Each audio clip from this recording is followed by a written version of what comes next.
Welcome to episode 31 of the Brew Crew Scoop. William Contreras and Christian Yelich are All-Star Game starters just announced, and Aaron Civale is a Brewer. Earlier today, the Brewers acquired right-handed pitcher Aaron Civale from the Rays in exchange for 20-year-old Timber Rattlers middle infielder Gregory Barrios. He's been really good down in high A, but the Brewers get a much-needed starter with a year and a half of control at what looks like a good price. The numbers haven't been incredible lately for Civale, but he's got some upside and he eats a lot of innings. So a lot of big news in Milwaukee right now to go with the good team on the field. Yep. And dinner, I watched Yelly open up the game with a homer too. So we're in the middle of game 3 of that Rockies series. It's already been kind of a eventful series. Yeah, the craziness of Coors Field. It hasn't even really been because of the field, but something crazy always happens there, it seems. But yeah, getting right into the weekly recap. The Cubs were in town with Craig Counsell, the last place Cubs. Cubs game 1, Tyon versus Ray. The Cubs got 2 in the 4th, and then Jackson Chourio hit a grand slam, one of his first signature home runs as a major leaguer. It was insane in that park. Figueroa, Koenig, McGill went 3 1/3 scoreless. Trevor McGill got a save. The Brewers won their 5th in a row, 4-2. Game 2 against the Cubs, Steele versus Myers. Myers had a tough first inning, but then he bounced back really well. He had 3 earned over 6 innings to cap off his incredible June. It was 3-3 after the 4th. Stayed that way until the top of the 8th when Ian Happ hit a 2-run homer off of Payamps. Brewers lost 5-3, snapping their winning streak. And then in the rubber match against the Cubs, game 3, Hendricks versus Freddy. Freddy gave up a homer immediately, but then he ultimately went 7 innings with 8 Ks, 2 walks, 1 hit, no more runs. Yelich had a 2-run homer. Frelick had an RBI single.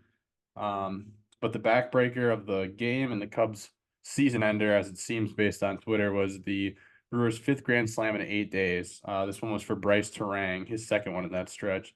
Brewers won 7-1 to take the series, and the Brewers pushed the season series to 6-4 against the Cubs with 3 more to go against them this year. They got the 50 wins faster than any season in Brewers franchise history besides 2021 and 2014. And then the Brewers headed to Coors Field. Game 1 against the Rockies was crazy. Gomber versus the Brewers' 15th starter of the season already, Rob Strizny. Got to practice saying that. The Strizny. Crazy back and forth You might game. not have you might not have to Yeah. practice it. We'll see how long he's around. He actually got the win yesterday though. Yeah, Not that's to right. jump ahead, but Yeah, he didn't look bad, honestly. Crazy back and forth game. Wilson went long. He got beat up. Contreras homered immediately after a questionable call on an out of the base path on Ortiz. We'll talk about that more in a minute. Crew took a 7-6 lead in the 8th. Figueroa gave it back on a Brenton Doyle 2nd homer of the game. In extras, Yoel Payamps was no match for the Rockies, unfortunately. He's been struggling quite a bit. Jake Cave had a walk-off single, 8-7 loss. Murphy was ejected earlier in that game on that questionable call. And I thought Ricky Weeks might have a signature manager moment, bringing in the 5th infielder with 1 out, but the next pitch, Payamps gave up the walk-off. There was no chance anyways. Rockies game 2 yesterday. Feltner versus Keuchel. Dallas Keuchel actually bounced back really well. I don't know if that's just a product of a worse lineup, although the Rockies have been swinging it okay, but he went 5 1/3 with 5 Ks, 2 earned. You'll take that from Dallas Keuchel in 2024 all day long. Garrett Mitchell returned. He got a hit. Brewers were down. Oh, I'm sorry. I put that under the wrong game. Mitchell returned in game 1 against the Rockies and got hit, but he started in game 2. Brewers were down a run going into the 9th and scraped together 2 runs on some incredible ABs. Put together 2 runs on a sac fly and a hit by pitch for the lead. They really worked that Rockies bullpen in that inning. Strizny got the win. McGill got his 18th save, and the Brewers won 4-3.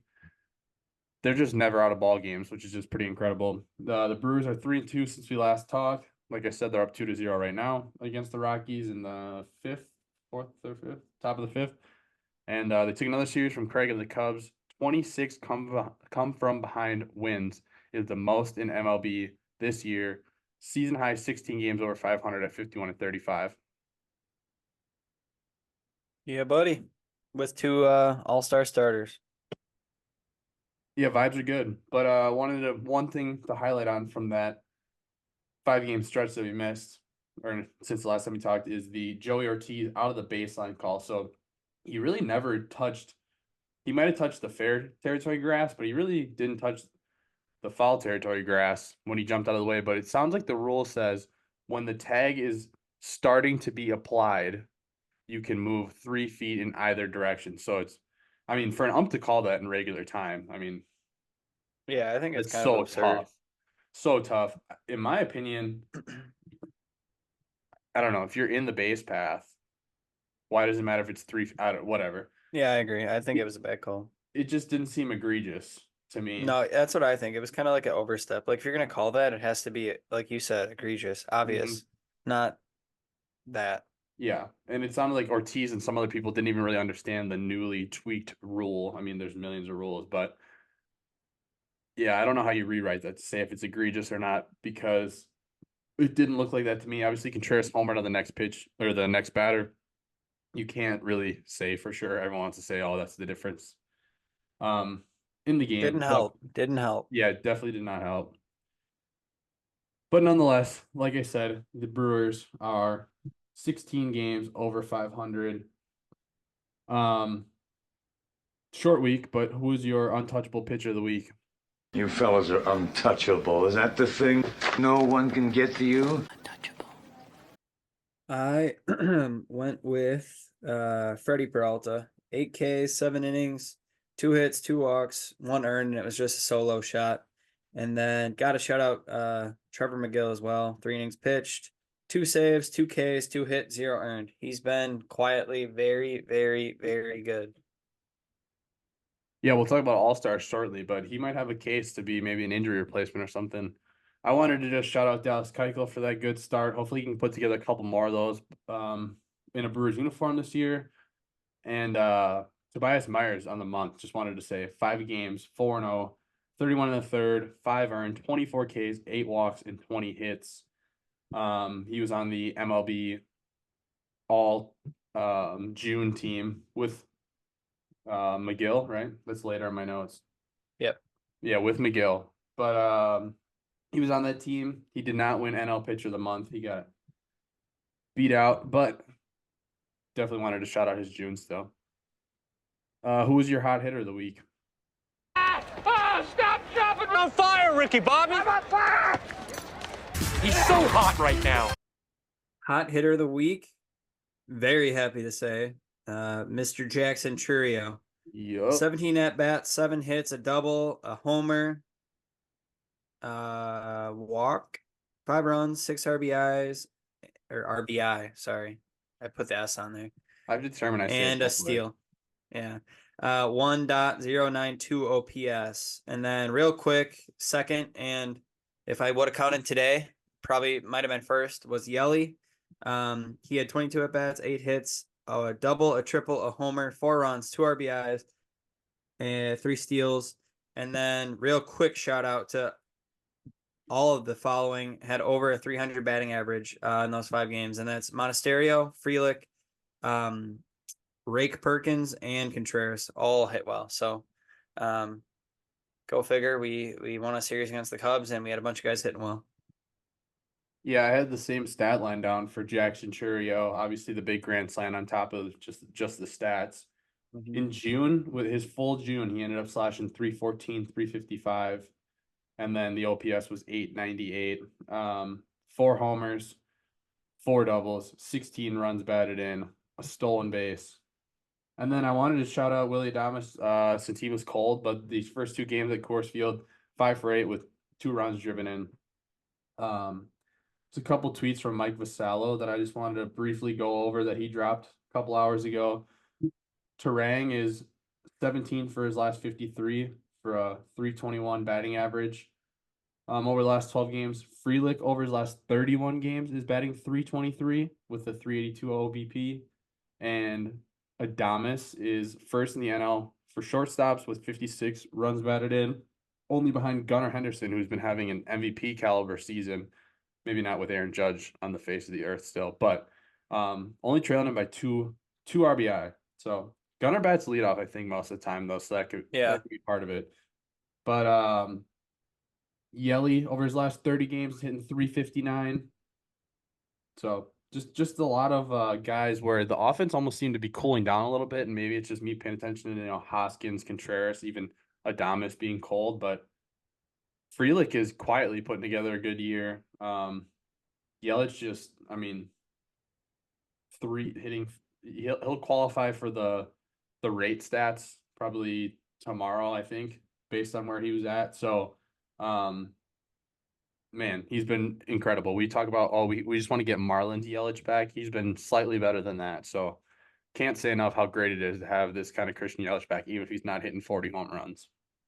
Yeah, no, he's doing it all. So, I mean, as reflected by the All-Star start.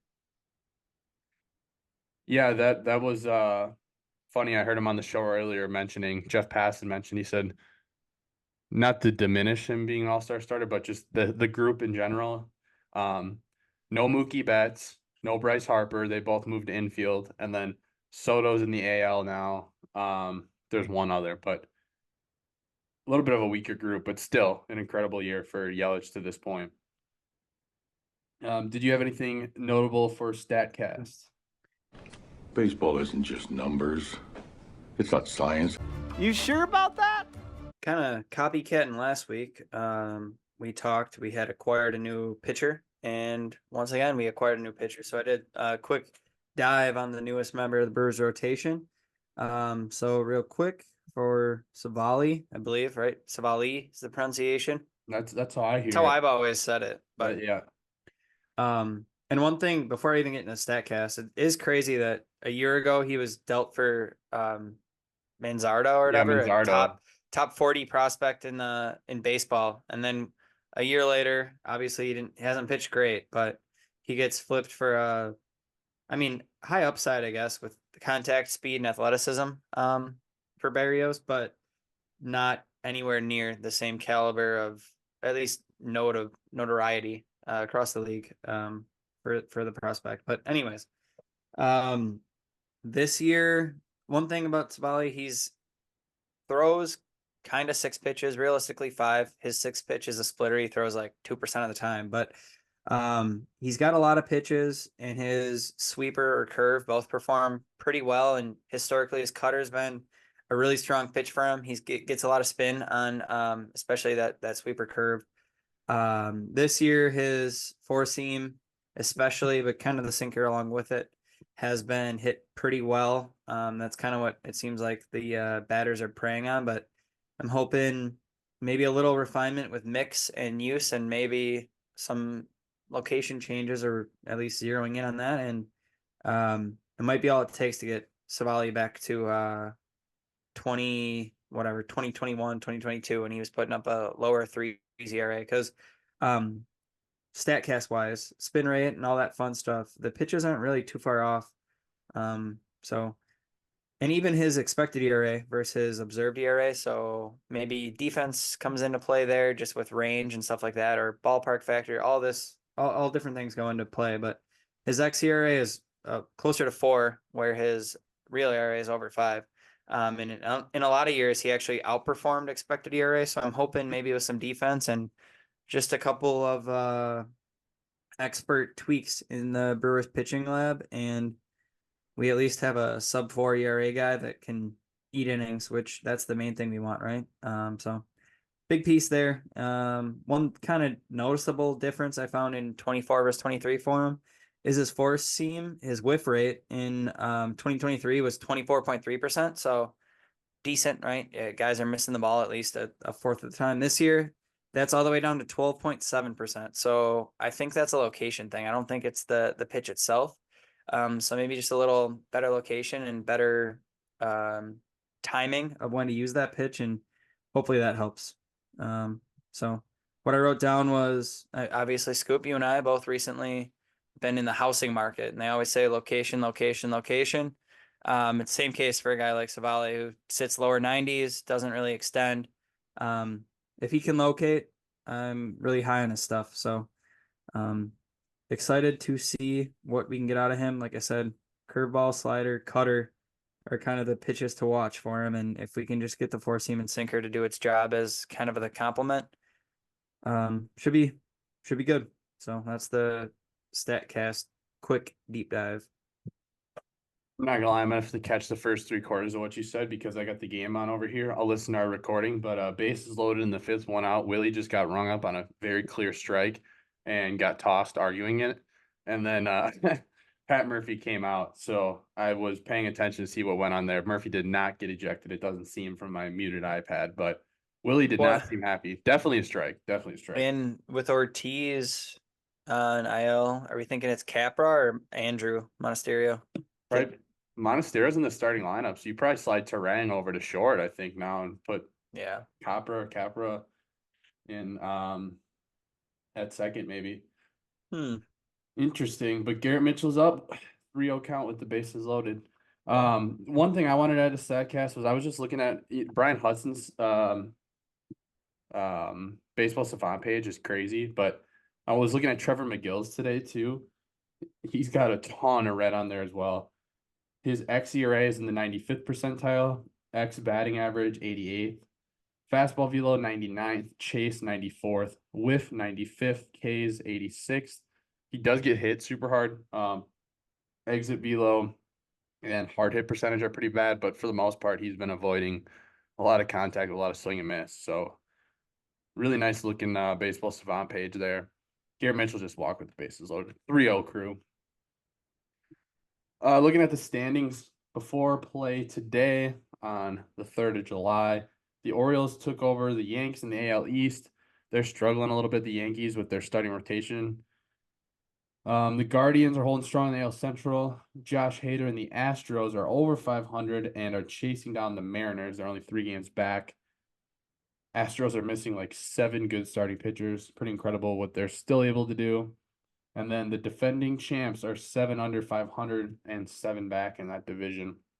The Phillies are up 9 in their division. Dodgers are up 8.5. And the Brewers are 16 games over with a 6-game lead on the Cards and a 12-game lead on the Cubs. Looking at the injuries, transactions, and news section, Civale obviously came over. Taylor Clark was DFA'd. We'll see if we're able to retain him somehow. Obviously, he had the setback in his rehab. Civale's going to start on Friday or Saturday in LA. And then Garrett Mitchell's back, like we mentioned. Tyler Black, unfortunately, was optioned. I still think he's shown some good flashes, but just the playing time's not there at this point. You might as well let him get regular ABs in AAA. Jared Koenig, forearm soreness. They said they're actually looking more at the elbow. He did have some imaging done, and they don't believe it's too major, so that's good. And then Joey Ortiz, who was out for a couple days and then did play. They did just put him on the 10-day IL for that neck stiffness. Enoli Paredes went on the IL with forearm tendonitis, and the corresponding moves were Jansen Junk was recalled and Vinny Capra was selected, I believe. No, he was on the 40-man. So, well, yeah, selected still because it's the first time. So, no, recalled because they optioned him. I think it's recalled. But I think probably Junk pitches tonight and gets optioned tomorrow for Civale. I don't know what the 40-man move will be for that, right? Because no, that's Clark. Okay. Oh, Clark was. Yeah, you're right. So you did miss a 40-man move though. What is that? Fredonia's finest. Owen Miller. Oh, yes, I did. Owen Miller was DFA the other day. I did miss that one. You're right. And I haven't heard anything about. I could see him being claimed, but we'll see. Yeah. But then back to the more positive news. The All-Star Game starters that I mentioned, Terang and Hudson, I think, are going to be reserves. And then I put on Twitter today the case for McGill, Adames, Ortiz, and Freddy. McGill, I think, might have jumped those guys. But I don't know that we'll get 2 relievers. Adames, he has cooled off, so who knows? But Mookie's going to need a replacement. Well, and Mookie didn't win the spot. Well, yeah, but he'll be a reserve. But yeah. And then they'll still replace him. And then Ortiz is not qualifying for rate stats right now because of not playing much at the beginning and missing some time now. And the counting stats aren't there. So unfortunately, I think Joey Ortiz's case is pretty much closed. And then Freddie, I think with the name and the 120 strikeouts, could be an injury replacement still possibly. He has a 3.83 ERA. So if he has one more good start going in the All-Star game, I think we could still see Freddie in there. Pretty cool to see. What is that? 8 guys with a chance, a legit Yeah. chance here in July to make the team. Pretty incredible. But yeah, shortly after the All-Star break, we should see Devin Williams back, and DL Hall keeps rehabbing. Heard a lot of good stat lines from him in AAA. Yeah, and he went 3 innings in his last outing, so he's at least building up to be a bulk guy. I don't know if we're gonna expect him to go 6 innings, but yeah. And then Myers and McGill were named to the MLB Team of June, like I mentioned. Around the farm. If it hadn't been for those meddling kids. If it hadn't been for you meddling kids. Ah, meddling kids. If it hadn't been for these meddling laddies. Eric Batanti is first in the ACL in barrel rate percentage, and he's top 10 in slug, OPS, on base percentage, and walk percentage. Cooper Pratt moved into the top 100 prospects at 96. He's reached base safely in 48 of 49 games. And he's the Brewers representative in the futures game. Correct. And Josh Nath, over his last 3, has 14 2/3 innings with 18 Ks, only 3 runs. And then Logan Henderson, a guy that you profiled in the offseason, who's popped up on our radar this year, was named the MILB and Southern League Pitcher of the Month. In his last 3 starts in AA Biloxi, he's had 2 10-strikeout games. Yeah, the Cooper Pratt news is kind of awesome because doing some of the research on the org throughout the off season, when I profiled him and just was reading up on him, I loved the numbers and stuff. He was a guy that was a pretty clear steal in the draft. He was supposed to go to Ole Miss, was Mississippi's Gatorade Player of the Year, and we drafted him in the 6th round, if I recall. Yeah. And persuaded him out, and I listened to a couple of his interviews. And just, I guess, liked what I was hearing, and his profile is awesome. He's tall, hopefully going to fill into the frame, and currently plays short, and so far hasn't been pushed out of that spot. And as we know, worst case, I think, for a 6'5" shortstop is he turns into a really good third baseman. So if he can keep it up, I'm very hopeful for him. And like you said, he's now a top 100 prospect. So yeah, he was a guy who I think he signed at the buzzer. They flipped him and used like all but $19 of their allotted money without forfeiting a draft pick that next year. yeah, good thing we saved those $19 too. We got Keuchel and $18 left over. Yeah, well, the extra 18 we can maybe repair the escalators. My random game of Brewers history. Random. April 10th, 2007. The Los Angeles Angels versus the Cleveland Indians at Miller Park. It's Brewers history still. You'll see why I picked this, but it popped up on the timeline the other day. I can't believe you're dead naming the Cleveland Indians or Guardians. Sorry. The former Cleveland Guardians. Irvin Santana and CC Sabathia on the mound. This would be the only home opener that CC Sabathia started at Miller Park. Kelly Shopik and Casey Blake homered in a 7-6 Indians win. Sabathia got the win going 7. Joe Borowski got the save. The reason I brought this up was because my dad and I went the following day on April 11th because my dad is a big Vlad Sr. fan, and he was on that Angels team. So we went to go see them, and my brother's birthday's on the 10th, so if it hadn't been for that, who knows, maybe I would have went the night before and saw CC. Well, the other reason you said it is because of Milwaukee, right? Yeah, Milwaukee. Yeah, it did work for both parties. We got all 4 available as starters. So, and then upcoming schedule, finish up with the Rockies, then head wester to the Dodgers, and then back home to the to play the Pirates and the Nats before the All-Star game. Beer of the week. I'll have a brewski, Charlie. Well, there's nothing like a cold one after a long day, huh? Oh, yeah. I've been known to drink a beer or 2. Is a Leinenkugel's Juicy Peach. I know I do a lot of IPAs, so I'm going to shout out this one. That's a little sweeter. It's good. I couldn't drink a bunch of them, but I could drink maybe 1 or 2. Leinenkugel's Juicy Peach. And then sitting on final thoughts. We saw the All-Star Game uniforms. I know a lot of people didn't like them. The hats were okay. I didn't hate them, but kind of like the uniforms. I know I said to you earlier, the font on the front kind of reminds me of like the old, like some of the Negro League uniforms. Thought that was kind of cool. I didn't hate them. Yeah, I think a lot of the uniforms are overhated. Like I don't think they're ever gonna release one now that everyone likes. Like Right. the baseball is dead page just like waits for him to post it and then like roast it. Yeah. And I'm like, yeah, it's like not the best, but they're not terrible. Yeah, I've seen some worse ones, and a lot of times with like the city connects to, they look better as soon as you see them on the field. Yeah. So I'm sure we'll like the All I Star. kind of like it looked anyways, like it was kind of like cream. Like that itself will just Yeah. kind of be a cool feel. So we'll see. Yeah, I didn't mind these ones. Um, then I had a couple other final thoughts. Corbin Burns, congrats on the sex. He was put on the paternity list 9 months, almost to the day after last year's Brewers clinch.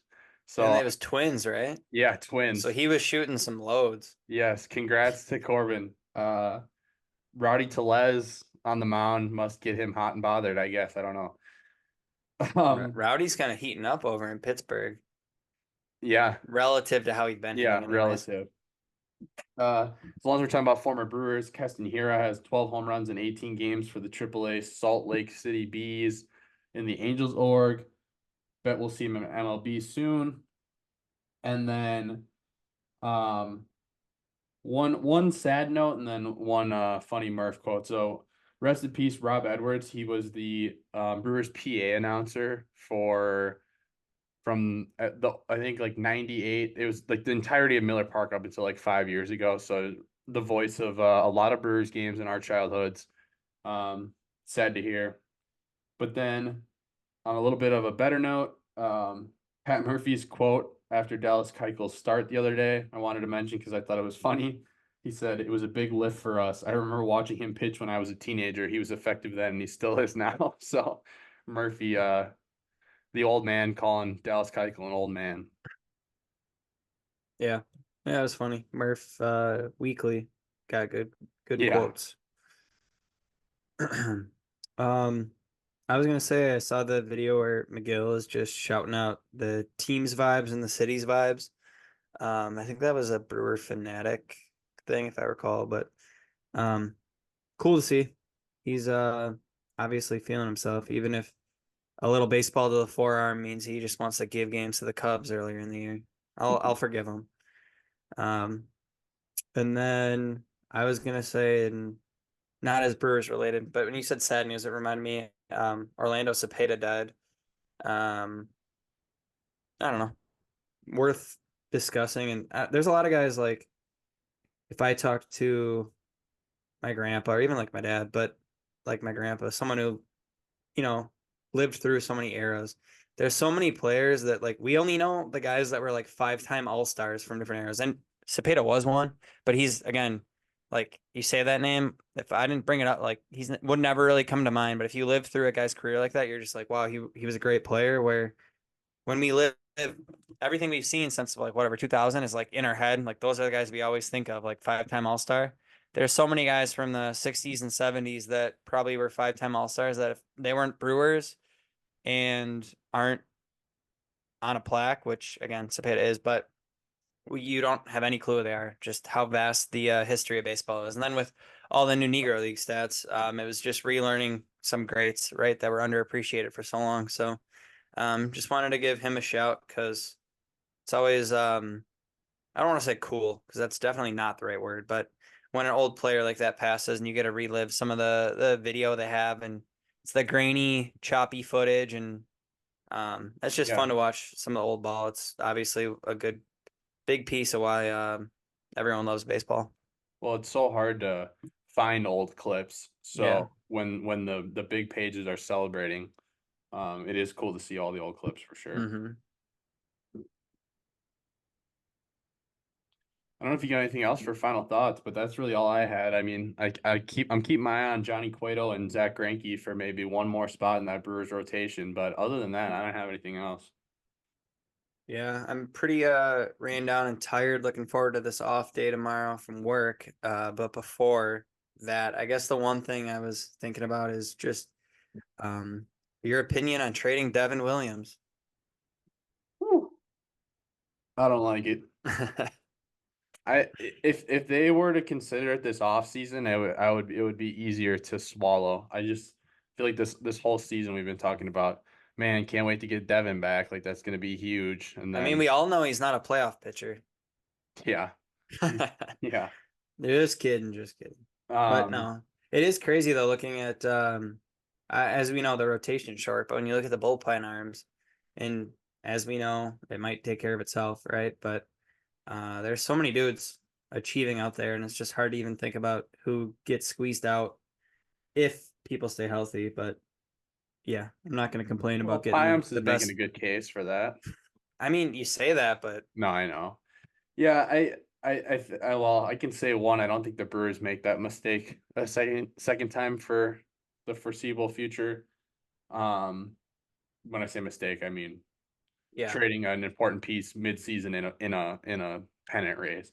But I don't know. The bullpen being really strong is kind of nice though, because I feel like most of the time on playoff teams, you got to go out and get 2 or 3 relievers, just random, and then you throw random prospects, and sometimes they're nothing, but sometimes they're Reese Olson, so it wouldn't hurt to just not have to use more pieces from the farm and use them for starters. And Devin Williams cream of the crop, so I would love to see him stay with this team for the rest of the year. yeah. And I think you I agree. I don't think they'll. I don't think they will. But as we've saw in the past, you never do really know.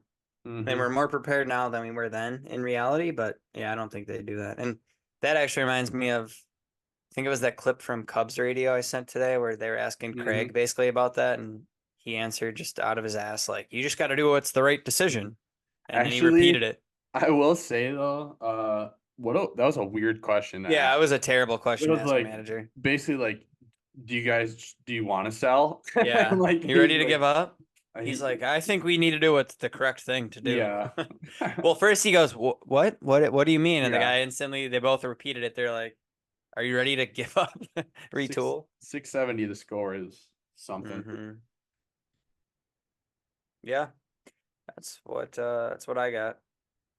All right, well, let's take care of the Rockies and see what Aaron Civale's got for these Brewers. Yeah, of course we gotta welcome in into a nice, easy Dodger start. Yeah, in That's LA. tough. That's tough. I like that he didn't want to throw his pen in Colorado though. It's kind of interesting. Plays into what everyone talks about with the different pitch movement and elevation effect. Your stuff doesn't move. Mm-hmm. All right. Go Brewers. I was gonna say his stuff doesn't seem like it's been moving too well all year, but it's back now. Now he's part of the lab, part of the good vibes. It'll be good. But yeah, go Brewers. We got what, 2 more against the Rockies, right? Well, one and a third. What's the live score as we log off? It's at commercial now, but it was 3-0 the last time I looked over. So man, 3-0 Brewers. The old Rockies under. Put a 17 over, huh? New high. All right. Go Brewers, bye. We gone.